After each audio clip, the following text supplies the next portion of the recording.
సర్కార్ భూముల అన్యక్రాంతంపై దర్యాప్తు రిజిస్ట్రేషన్ల శాఖ వద్ద ఉన్న వివరాలతో పోల్చి చూసి చర్యలు.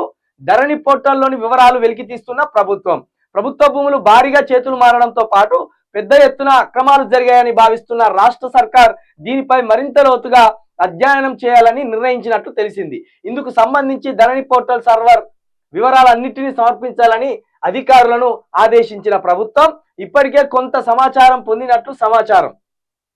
దాని ఆధారంగా మరింత లోతుగా వివరాలు సేకరించాలని రెవెన్యూ అధికారులను ఆదేశించినట్లు తెలుస్తుంది.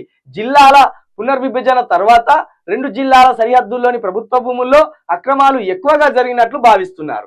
నిర్వహణ బాధ్యతలు చేపట్టిన సంస్థ పర్యవేక్షణలో ధరణి పోర్టల్ సర్వర్ ఉంటుంది. భూములు వివరాలను దాచిపెట్టేందుకు ధరణిలో రైట్ టు ప్రైవసీ ఐచ్ఛికం ఆప్షన్ కూడా ఉంది. దీనికి సంబంధించిన మీటా నొక్కితే సంబంధిత భూముల వివరాలు పోర్టల్లో సాధారణంగా కనిపించవు. సాఫ్ట్వేర్ నిర్వహించే సంస్థ వారికి తహసీల్దార్ రెవెన్యూ అధికారులకు మాత్రమే లాగిన్లోకి వెళ్లి చూడడానికి వీలుంటుంది. ఈ తరహా వెసులుబాట్లు ఆసరాగా చేసుకొని కొందరు అక్రమాలకు పాల్పడినట్టు సర్కార్ భావిస్తుంది. ప్రత్యేకించి 2-3 జిల్లాల్లో ప్రభుత్వ భూముల స్వాహా కార్యక్రమం ఎక్కువగా జరిగిందన్న అభిప్రాయం ఉంది. నిజమే జరిగింది ఇది. మనం ఏ భూమి సమస్యతోటి ఎంఆర్ఓ ఆఫీస్కి పోయినా వాళ్ళు ఏమన్నా అంటే ఆ లాకేషన్ ఉన్నది, ఆ లాక్ ఓపెన్ కాదు, ఈ తాళం శైలి ఎక్కడో పోగొచ్చినట్టు, తాళం వేసి తాళం శైలి ఎక్కడో పోగొచ్చినట్టు ఇంటి తాళం శైలు ఆ మాట చెప్పేది. ఆ మాట చెప్పి పేదోళ్ళ భూములను ఎట్టి పరిస్థితుల్లో రిజిస్ట్రేషన్ చేయకుండా ఈ 6-7 సంవత్సరాలుగా తిప్పల పెట్టాను. అయితే దీనికి సంబంధించిన లాక్ ఎంఆర్ఓ దగ్గర ఒకటి ఉంటుంది, ఆర్డీఓ దగ్గర ఒకటి ఉంటుంది, అదేవిధంగా కలెక్టర్ దగ్గర ఉంటుంది. ఆ పైన డైరెక్ట్గా కేటీఆర్ దగ్గర కేసీఆర్ దగ్గర దానికి సంబంధించిన లాక్స్ ఉండేటట్టు వాళ్ళు చేసుకున్నారు. సాఫ్ట్వేరే అంతా, సాఫ్ట్వేరే. ఈ కార్యక్రమం జరిగింది అన్నట్టు. ఇది అతి త్వరలో దీన్ని తప్పకుండా బయటకు తీయవలసిందే. అనేక భూములు గిట్లనే పోయినాయి.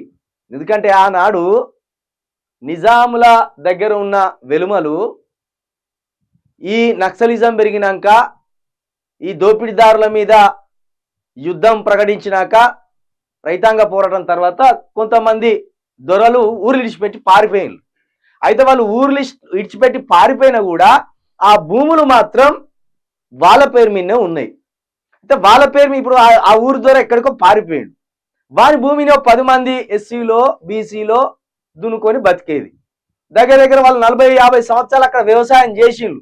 కానీ ఈ ధరణి వచ్చినాక ఏం జరిగిందంటే, కేసీఆర్ చేసిన కథ ఏంటంటే, ఈ ధరణి వచ్చినాక ఏదైతే పట్టదారు ఉంటాడో ఆ పట్టదారు సంతకం పెడితేనే ఈ పేదోడు ఎవడైతే కాస్తులు ఉన్నాడో, ఎవడైతే కబ్జాదారుగా ఉన్నాడో, ఎవడైతే అనుభవదారుగా ఉన్నాడో వానికి పట్టా అవుతుంది.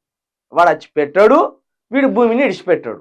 ఇక ఇదేం చేసిండు కేసీఆర్, దగ్గర వాళ్ళందరికీ తీసుకొని పేర్లు మార్పించిండు. ఉంటుందిగా, ఇన్ఫ్లుయెన్స్ ఉంటుంది కదా. ఇన్ఫ్లుయెన్స్ ఎట్లయినా ధనవంతులకే ఉంటుంది, పేదోనికి ఎక్కడ ఉంటుంది ఇన్ఫ్లుయెన్స్?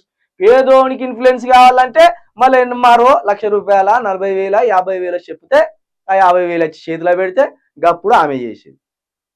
చాలా పెద్ద దంద జరిగింది భూముల మీద, చాలా పెద్ద దంద జరిగింది. ఈ దందాని మరి 100% బయటికి తీయాలి. కానీ వీళ్ళు ఏం చేస్తానంటే, వీళ్ళు కూడా దోబూచులాట ఆడతాను. రేవంత్ రెడ్డి వాళ్ళ మంత్రులు కూడా పెద్దగా దేని మీద ఫోకస్ చేయట్లేదు. ఈ నెల రోజులను చూస్తే అర్థమైపోతుంది. మనం నెల రోజులలో వాళ్ళు ఏం చేయలేకపోయారు. ఇప్పుడు కూడా గట్లనే చోద్యం చూస్తాను, డ్రామాలు ఆడతాను. ఇటు ప్రతిపక్షము ఇటు అధికార పక్షం 2 కలిసి డ్రామాలు ఆడుతున్నాయి. ప్రజలను మోసం చేస్తున్నాయి, పేదోళ్ళను. అది బాగా గుర్తుపెట్టుకోండి.